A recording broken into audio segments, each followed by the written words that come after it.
Next problem 1.8 इसमें पूछा है जी, स्टेटमेंट क्या कहती है, the speed v of sound waves through a medium may be assumed to depend on कि आवाज़ की जो स्पीड होती है वो किसी भी मीडियम से अगर पास कर रही है तो किस चीज़ पे डिपेंड करेगी। A, the density rho of the medium, यानी कि वो मीडियम कितना डेंस है, और B, its modulus of elasticity E which is the ratio of stress to strain, यानी मॉडल ऑफ इलास्टिसिटी पे डिपेंड करता है जिसको ई से रिप्रेजेंट किया है, और वो होता क्या है, ratio of stress to strain. ठीक है, ई को डिफाइन कर दिया फर्दर।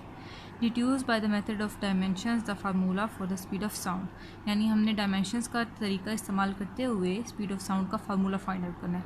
तो बेसिकली यहाँ पे हमें बताया क्या गया है कि स्पीड ऑफ साउंड जो है वो किसी भी मीडियम से जब पास कर रही होती है तो दो चीज़ों पे डिपेंड करती है, एक रो पे और दूसरा ई पे। ठीक है, हमने करना क्या है कि इसका फार्मूला फाइंड आउट करना है। सो हमें गिवन दैट, अच्छा पहले मैं थोड़ा सा आपको रफ वर्क में समझाती हूँ कि हम लोगों का इसमें तरीकाकार क्या होगा। अब हमें बताया क्या गया है कि v जो है वो डिपेंड करता है रो पे भी और v डिपेंड करता है e पे भी। सो हम कह सकते हैं कि v बेसिकली डिपेंड कर रहा है रो e पे। ठीक है, यानी इसके प्रोडक्ट पे डिपेंड कर रहा है। जब भी हम लोग डिपेंडेंस की बात करते हैं तो वो एक्चुअली साइंस की या फिज़िक्स की लैंग्वेज में वो प्रोपोर्शनलिटी होती है। ठीक है, तो मैं ये कह सकती हूँ कि v इज़ प्रोपोर्शनल टू रो ई। अच्छा, इसमें एग्जांपल आपको किस तरह से दूँ कि हम लोग ये डिपेंडेंस किस तरह बताते हैं या प्रोपोर्शनलिटी किस तरह बताते हैं। फॉर एग्ज़ाम्पल आप मिसाल है कि आप कुछ भी तैयार करना चाह रहे हैं, कोई प्रोडक्ट तैयार करना चाह रहे हैं, लेट से आप कोई पेंट तैयार करना चाह रहे हैं, तो उसमें आपको बताया जाता है कि इसमें आपने ये कलर भी डालना है और दूसरा कलर भी डालना है। लेट से मैं कहती हूँ कि ये मैंने वो पेंट बनाना है और मुझे बताया गया कि ये और ये कलर्स इसमें डालने हैं। या इसी तरह से अगर आप कोई चीज़, कोई रेसिपी बनाने लगे हैं, कुछ बनाने लगे, तो आपको पता है कि उसमें आपने लेट से सॉल्ट डालना है और पेपर डालना है। बट साथ क्या होता है कि हम ये नहीं कह सकते कि अच्छा मैं पेंट तैयार कर रही हूँ तो उसमें मैं ये और ये कलर डाल दूँगी तो बस जितना मेरी मर्ज़ी आएगी, एक गिलास डाल दूँ, मैं एक बाल्टी डाल दूँ, कितना डालूँ मुझे कोई आइडिया नहीं। ठीक है, इसी तरह से अगर मैं कुछ रेसिपी तैयार कर रही हूँ तो मैं 1 चम्मच उसमें ऐड करूँगी सॉल्ट, या कितना ऐड करूँगी मुझे कोई आइडिया नहीं। सो कोई ना कोई उसकी क्वान्टिटी होती है। सो जब ये हम डिपेंडेंस बताएंगे तो रो और ई की भी, यानी डेंसिटी की भी कोई ना कोई पावर होगी कि इतना डेंस हो, इतनी पावर से उसकी डेंसिटी आ रही हो मीडियम की, तब क्या वेलोसिटी पे फ़र्क पड़ेगा। इसी तरह से इलास्टिसिटी जो मॉडुलस है इसकी भी कितनी पावर होगी कि जो डिपेंड करेगी स्पीड ऑफ साउंड के साथ। तो इसका मतलब ये हुआ कि v की जो डिपेंडेंसी इस पे है रो पे और ई पे, वो रो और ई की किसी ना किसी पावर तक डिपेंडेंसी होगी। सो मैं इसको कहती हूँ लेट्स से इसकी पावर a है और ई की पावर b है। सो इस तरह से मैं स्टार्ट लूँगी। ठीक है, so given that v is proportional to rho a and E b। ठीक है, वेयर v क्या है, हमारे पास ये स्पीड ऑफ साउंड है, रो क्या है हमारे पास, डेंसिटी ऑफ मीडियम, और ई क्या है हमारे पास,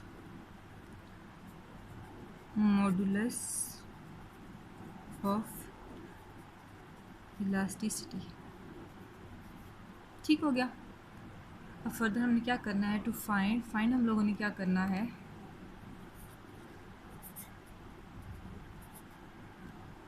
फॉर्मूला फाइंड करना है।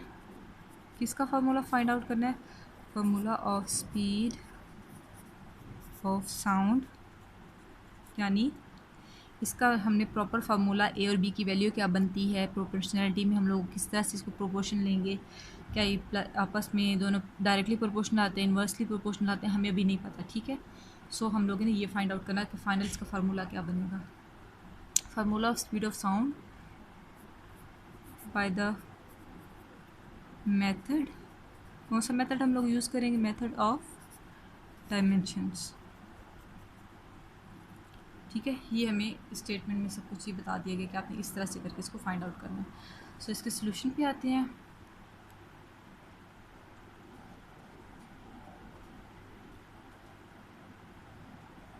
चलें, अब हमारे पास बेसिकली है क्या कि v is proportional two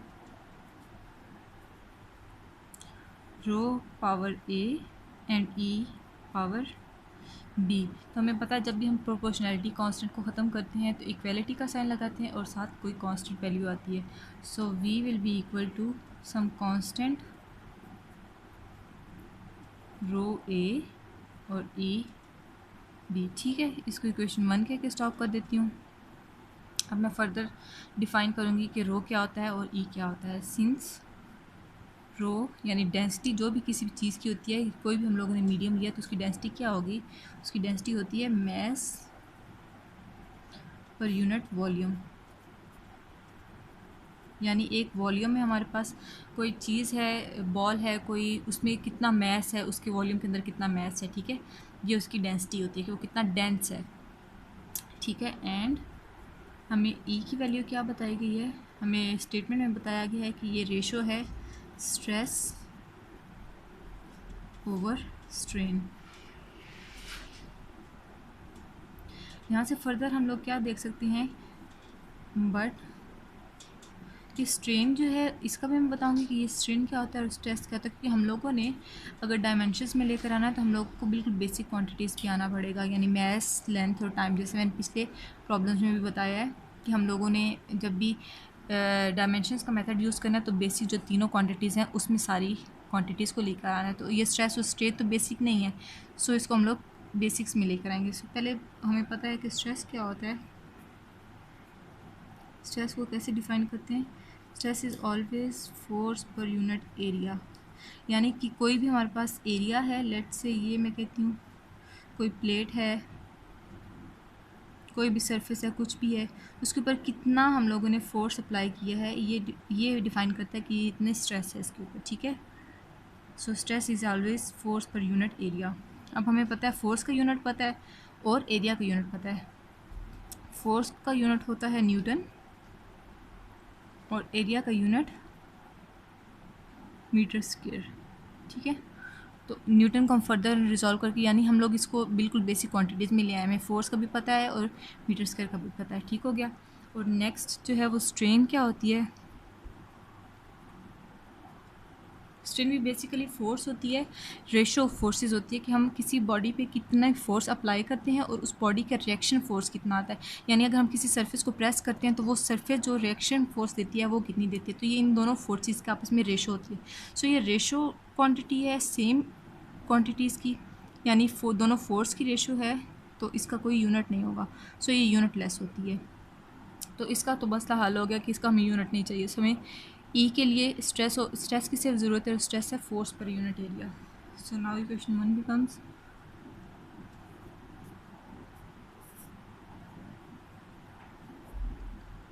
equation 1 क्या बन जाएगी, v will be equal to constant into rho की जगह मैं लिखूँगी मास पर यूनिट वॉल्यूम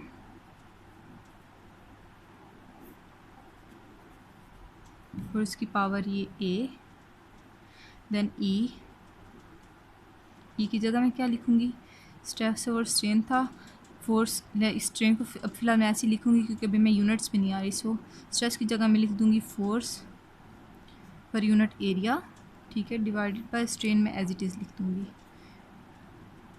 क्योंकि हम लोगों को इसको फर्दर रिजॉल्व करने की ज़रूरत नहीं है, इसका कोई यूनिट नहीं होता, ठीक है।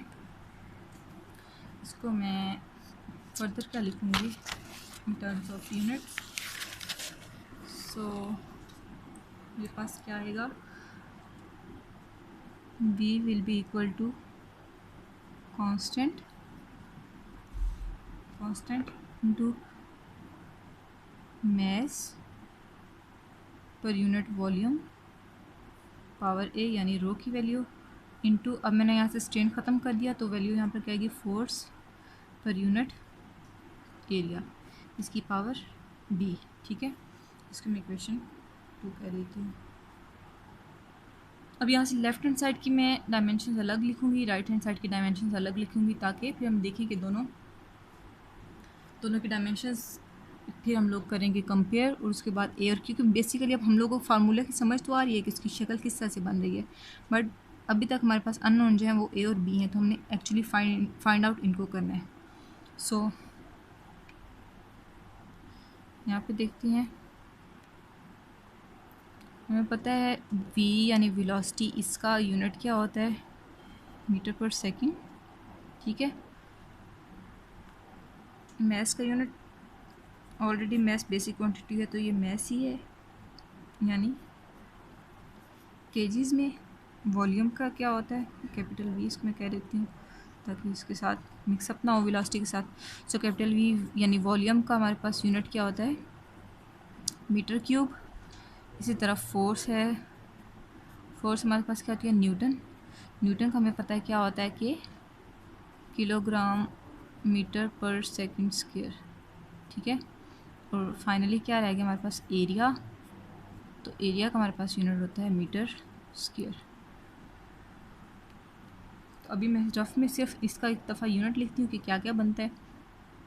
सो इस पूरी टर्म का यूनिट क्या बनेगा, इस टर्म का भी मैं सिर्फ बता रही हूँ।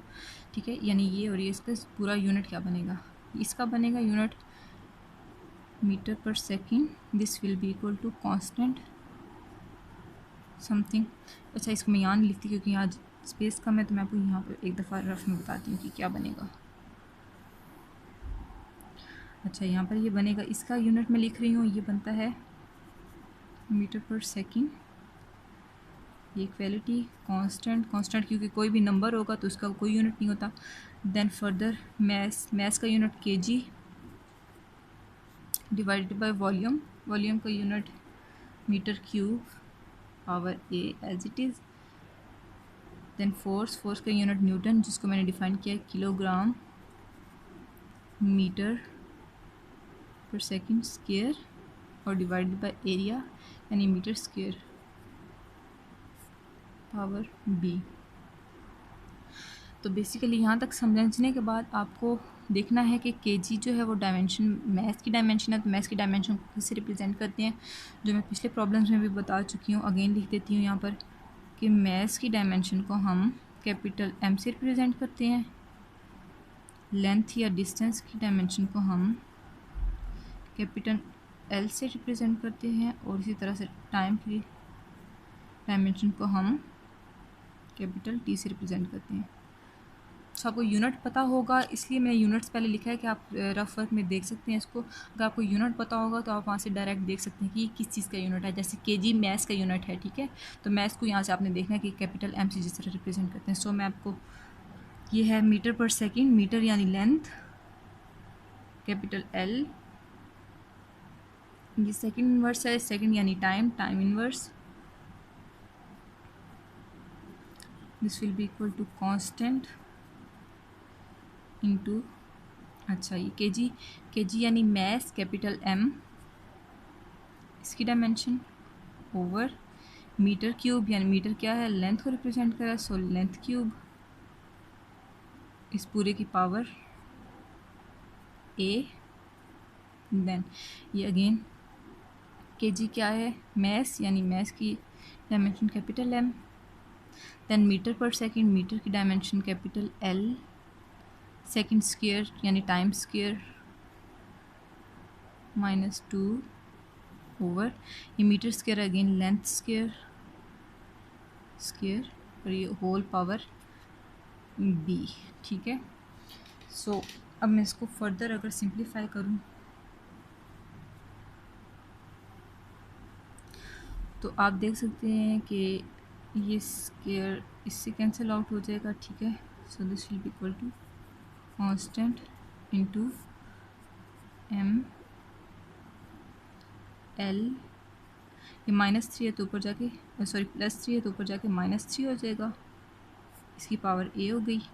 अगेन ये हो गया कैपिटल एम टी पावर -2 और एल इन्वर्स हो जाएगी, नीचे 1 पावर रह जाएगी तो वो ऊपर जाके इन्वर्स हो जाएगा, होल पावर बी। ठीक, ये जस्ट आपको रफ में समझाने के लिए कि मैं जो नेक्स्ट स्टेप कर रही हूँ किस तरह से करना है। एक्चुअली हमने इसमें अब वैल्यूज़ पुट करनी है। ठीक है, तो मैं ये देख सकती हूँ कि यहाँ पर इसको मैंने सिंप्लीफाई किया है तो मेरे पास ये आंसर आया है, तो इसकी जगह मैं डायरेक्ट अब ये आंसर लिखूँगी, यानी इधर ये एज इट इज़ आएगी वैल्यू, ठीक है। सो मैं इसको कंटिन्यू करती हूँ क्वेश्चन को। यहाँ तक सिर्फ रफ पार्ट है जो आपने, आप चाहें तो क्वेश्चन में कर भी सकते हैं, ना भी करें तो उससे कोई फ़र्क नहीं पड़ता, ठीक है। इन टर्म्स ऑफ डायमेंशन, अब डायमेंशंस की टर्म्स में ये क्या बनेगी, equation number 2, equation 2 can be written as, ठीक है। इसकी डायमेंशन मैंने क्या लिखी है, L T inverse, this will be equal to constant as it is आएगा। यहाँ आया capital M L power -3 whole power A, ये वाली सारी टर्म में लिख रही हूँ यहाँ पे, again capital M T power -2 और एल पावर -1 और ओवर पावर बी। चलिए, आप अगर फर्दर आप लाइक इस तरह से करके नहीं लिखना चाहते तो आप ये पूरा क्वेश्चन का पार्ट भी बना सकते हैं, ताकि आप ज़रा बेहतर इसको जस्टिफाई कर सकें कि आपने किया क्या है, ठीक है। ये हो गया। अब हमने करना क्या है, हमारा नेक्स्ट जो है गोल, वो हमने ये करना है कि ए और बी फाइंड आउट करना। बेसिकली हम लोग कर भी यही रहे हैं कि ए और बी फाइंड आउट करें। सो उसके लिए ज़रूरी है कि ए भी आपस में कंबाइन हो, यानी ये चीज़ें आपस में कंबाइन हो, फिर उसको हम कंपेयर करेंगे लेफ़्ट साइड से, ठीक है। यहाँ पर आप देख सकते हैं कि यहाँ पर m की कोई भी डायमेंशन नहीं है। सो m की जब कोई भी डायमेंशन, या l की, या किसी भी इन तीनों वैल्यूज़ में से अगर किसी की डायमेंशन ना हो तो हम उसको ज़ीरो पावर के साथ लिख सकते हैं, क्योंकि हमें पता है किसी भी चीज़ की पावर ज़ीरो अगर कर दी जाए तो वो 1 होता है, और 1 किसी के साथ लिखे ना लिखे उससे फ़र्क नहीं पड़ता। सो मैंने लेट से यहाँ पर एक 1 लिखा, उस 1 की जगह पर मैंने ये लिख दिया m पावर 0। ये बाकी एज इट इज़ लिखूँगी quantity -1, this will be equal to constant as it is आएगा, ठीक है। अब मैंने ये सारी मतलब m की यहाँ पे जितनी भी डायमेंशन है उनको कंबाइन करूँगी आपस में, l की जितनी डायमेंशन है उनको कंबाइन करूँगी, और t की जितनी डायमेंशन है उनको कंबाइन करूँगी, ताकि मैं बेसिस इनकी दोनों तरफ सेम बना सकूँ। अब यहाँ पर आप देख सकते हैं कि m की पावर a है, देन m की पावर b है। सो इसको मैं सेपरेट करूँगी कि m की पावर a डॉट, ये इसको साथ लिखूँगी m पावर b, ठीक है। इसको मैं एक ब्रैकेट में कर देती हूँ। अब मैं इसी तरह से l को सेपरेट करूँगी, तो l को मैं कहती हूँ l की पावर -3 मल्टीप्लाई बाय -3a है, -3a, और इधर क्या है l की पावर -1 और b, ये मल्टीप्लाई होंगे तो -b हो जाएगा। सो l -b, ठीक है। और तीसरा t है, t की पावर हमारे पास सिंपली यहाँ पर क्या है, -2 मल्टीप्लाई बाय b, तो -2b। सो t सिंपली हमारे पास है -2b। इसको एक और स्टेप में मैं सिंप्लीफाई कर देती हूँ फर्दर, m नॉट l और t inverse left hand side as it is equal to constant into m power, basis same है। अब मैंने बेसिस सेम किए हैं यहाँ पर ताकि पावर्स उनकी ऐड अप हो जाएं, और left hand side right hand side को मैं फिर कंपेयर कर सकूँ। सो बेसिस सेम, इनकी पावर्स ऐड होंगी तो ये बनेगा m इसकी power a plus b dot l, इसकी पावर क्या बनेगी, -3a -b, और then t as it is कि वो किसी के साथ ऐड नहीं होगा, तो उसकी पावर -2b। सो यहाँ पर आप इस इक्वेशन को स्टॉप कर सकते हैं, इक्वेशन 3 कह के। यहाँ से अब आप देख सकते हैं कि मैं इजीली कंपैरिजन कर सकती हूँ कि यहाँ पर भी मेरे पास m की डायमेंशन है, इस साइड पे भी है, इसी तरह l की दोनों साइड पे है और t की दोनों साइड पे डायमेंशन मौजूद है। सो मैं इसको कंपेयर कर सकती हूँ।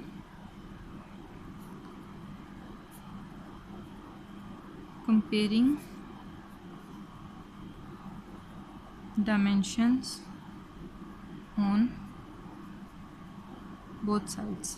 सो इन बोथ साइड्स पे मैंने डायमेंशंस अब कंपेयर करनी है, मेरे पास क्या आंसर आएगा,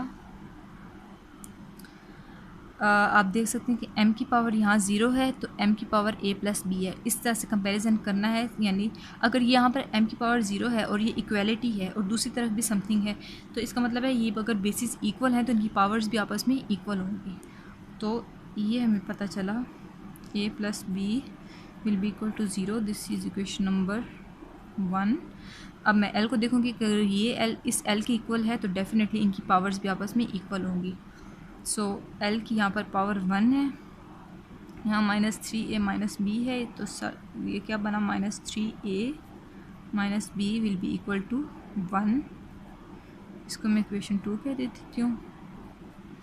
और तीसरी हमारे पास क्या है t, यानी ये t और ये t अगर इक्वलिटी के साथ आ रहे हैं तो इसका मतलब इनकी पावर्स भी इक्वलिटी में आएंगी। सो ये क्या बनेगा -2b this will be equal to -1।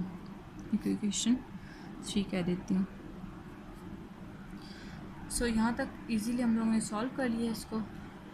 अब हमारे पास बिल्कुल 2-3 स्टेप की चीज़ रह गई है। यहाँ पर आप देख सकते हैं इजीली आपके ये इक्वेशन नंबर 3 से स्टार्ट करती हूँ कि सबसे जो है इजी और सबसे सिंपल इक्वेशन है वो इक्वेशन नंबर 3 है। तो यहाँ से मैं b की वैल्यू इजीली फाइंड आउट कर सकती हूँ। मैं ये माइनस को माइनस से कैंसिल करूँगी। So b will be equal to 3 से मुझे क्या रिज़ल्ट मिला,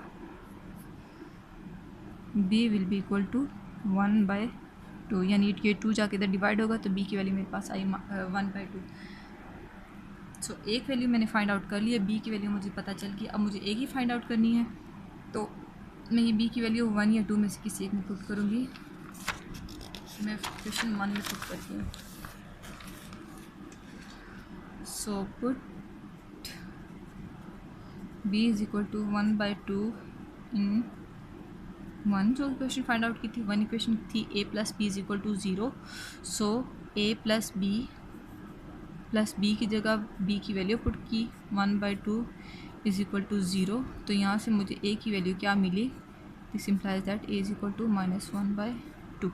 तो जो बेसिक हमारा गोल था फार्मूला में, जो सिर्फ अननोन आ रहा था, हम लोगों ने वो दोनों वैल्यूज़ फाइंड आउट कर ली, एक b की वैल्यू और एक a की वैल्यू। सो अब इन दोनों a और b की वैल्यूज़ को मैं वापस पुट करूँगी जो हमने बेसिक फार्मूला बनाया था, यानी जो हमने फार्मूला बनाया था v is equal to constant rho a and e b। तो यहाँ से यहीं से हमने काम स्टार्ट किया था, लेकिन किया किस लिए था कि ताकि हमें a और b की वैल्यू पता चल जाए।